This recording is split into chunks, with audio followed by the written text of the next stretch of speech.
उद्यान भारत का सबसे पुराना राष्ट्रीय पार्क है और 1936 में लुप्तप्राय बंगाल बाघ की रक्षा के लिए हैली नेशनल पार्क के रूप में स्थापित किया गया था। यह उत्तराखंड के नैनीताल जिले के रामनगर नगर के पास स्थित है और इसका नाम जिम कॉर्बेट के नाम पर रखा गया था, जिन्होंने इसकी स्थापना में महत्वपूर्ण भूमिका निभाई थी। बाघ परियोजना पहल के तहत आने वाला यह पहला पार्क था। यह एक गौरवशाली पशु विहार है। यह रामगंगा की पातली दून घाटी में 1318.54 वर्ग किलोमीटर में बसा हुआ है, जिसके अंतर्गत 821.99 वर्ग किलोमीटर का जिम कॉर्बेट व्याघ्र संरक्षित क्षेत्र भी आता है। जिम कॉर्बेट राष्ट्रीय उद्यान IUCN श्रेणी द्वितीय 2 राष्ट्रीय उद्यान में विचरण करता बंगाल बाघ। जिम कॉर्बेट राष्ट्रीय उद्यान की अवस्थिति दिखाता मानचित्र। जिम कॉर्बेट राष्ट्रीय उद्यान की अवस्थिति दिखाता मानचित्र। अवस्थिति रामनगर, नैनीताल, उत्तराखंड, भारत। निकटतम शहर रामनगर। निर्देशांक 293255 N 7856 7E/29.54861 N 78.93528। निर्देशांक 293255 N 7856 7E/29.54861 N 78.93528E। स्थापित 1936। आगंतुक 500,001 1999 में। शासी निकाय बाघ परियोजना, उत्तराखंड सरकार, वन्यजीव वार्डन, जिम कॉर्बेट राष्ट्रीय उद्यान। corbettonline.uk.gov.in पार्क में उप हिमालयन बेट की भौगोलिक और पारिस्थितिक विशेषताएं हैं। यह एक इकोटूरिज्म गंतव्य भी है और यहाँ पौधों की 488 प्रजातियां और जीवों की एक विविधता है। पर्यटन की गतिविधियों में वृद्धि और अन्य समस्याएं पार्क के पारिस्थितिक संतुलन के लिए एक गंभीर चुनौती पेश कर रही हैं। कॉर्बेट एक लंबे समय के लिए पर्यटकों और वन्यजीव प्रेमियों के लिए अड्डा रहा है। कॉर्बेट टाइगर रिजर्व के चयनित क्षेत्रों में ही पर्यटन गतिविधि को अनुमति दी जाती है, ताकि लोगों को इसके शानदार परिदृश्य और विविध वन्यजीव देखने का मौका मिले।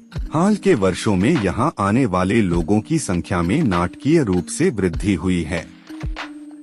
वर्तमान में हर मौसम में 70,000 से अधिक आगंतुक पार्क में आते हैं।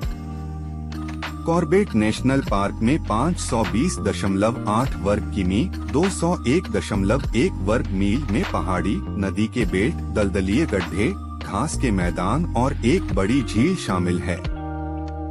ऊंचाई 1300 से 4000 फीट 400 से 1220 मीटर तक होती है। यहाँ शीतकालीन रातें ठंडी होती हैं, लेकिन दिन धूपदार और गर्म होते हैं। यहाँ जुलाई से सितंबर तक बारिश होती है।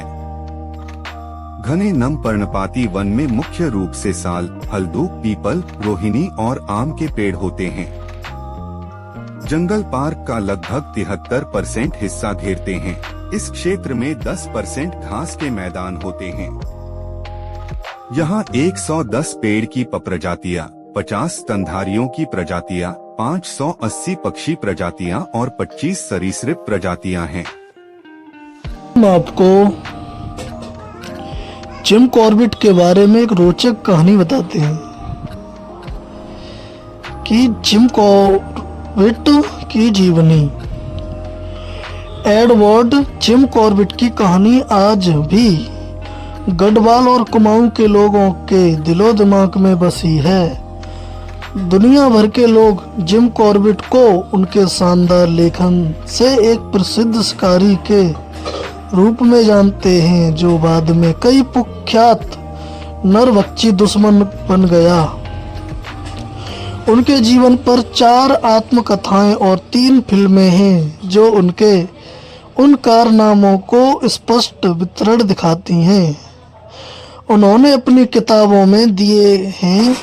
एडवर्ड जेम्स कॉर्बेट जन्म 25 जुलाई 1875 को उत्तराखंड के नैनीताल जिले में एक अंग्रेज वंश में हुआ था।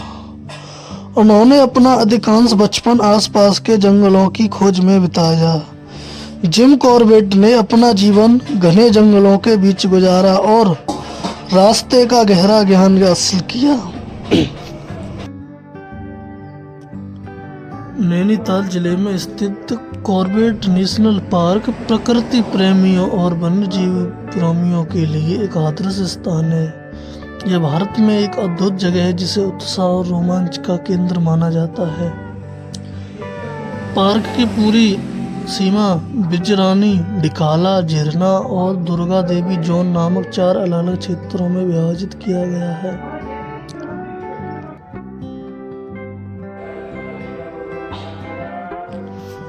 (520 वर्ग किलोमीटर के क्षेत्र में फैला यह पार्क वन्य जीव प्रेमियों के लिए एक संपूर्ण पैकेज है। हालांकि कॉर्बेट टाइगर रिजर्व के निर्धारित क्षेत्रों में ही पर्यटन की अनुमति है, ताकि इसके शानदार परिदृश्य और पार्क में रहने वाले विविध वन्य जीवों को देखने के अवसरों को अधिक किया जा सके। पार्क प्राधिकरण द्वारा चिन्हित पर्यटकों की यात्रा का हालिया रुझान हर साल आने वाले आगंतुकों की संख्या के गतिशील वृद्धि दर्शाता है।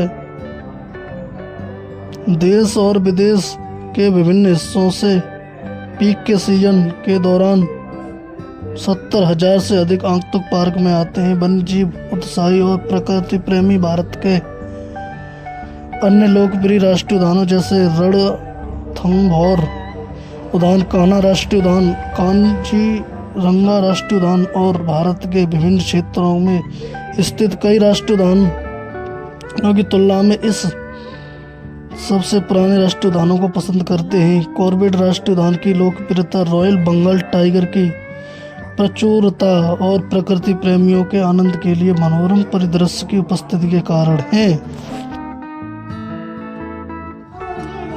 तो अब हम आपको बताते हैं कि पार्क कैसे पहुंचा जाए। नवंबर से जून के महीने में कॉर्बेट नेशनल पार्क घूमने के लिए सबसे अच्छे महीने हैं, क्योंकि पार्क सिर्फ इन महीनों में पर्यटकों के लिए खुला रहता है। मानसून के मौसम के नज़दीक आने पर पार्क बंद रहता है, क्योंकि साल के बाकी समय में पार्क बंद रहने का मुख्य कारण है कि बारिश के कारण पार्क के अंदर की सड़कें बह जाती हैं। मरम्मत का काम मानसून के बाद ही शुरू होता है और नवंबर तक ही खत्म होता है, जब तक सड़क फिर से मोटर चलने लायक स्थिति में नहीं आ जाती। और अब हम आपको बताते हैं आप वहां पर कैसे पहुंचें और किस से जाएं। Jim Corbett national park Delhi से लगभग 260 किलोमीटर दूरी पर स्थित है। कॉर्बेट के पास छोटा शहर रामनगर है, जो CTR का मुख्यालय है।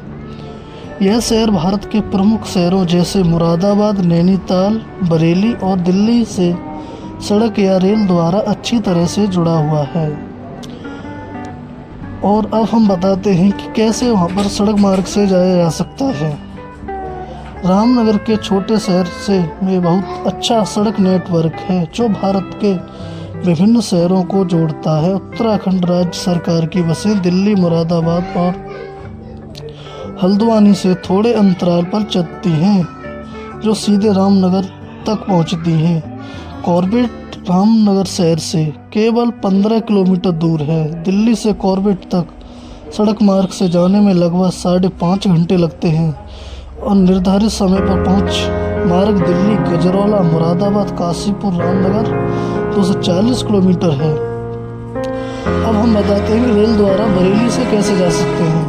बरेली, किच्चा, हल्द्वानी, रामनगर रेल द्वारा 160 kilometre. Jim Corbett national park के लिए रामनगर एकमात्र निकटतम रेलवे स्टेशन है।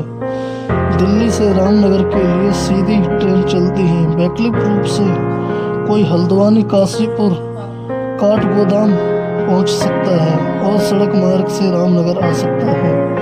इन स्टेशनों से टैक्सी भी आसानी से उपलब्ध है। इस वीडियो में इतना ही। Thank you for watching this video. Subscribe करें और लाइक करें, कमेंट करें।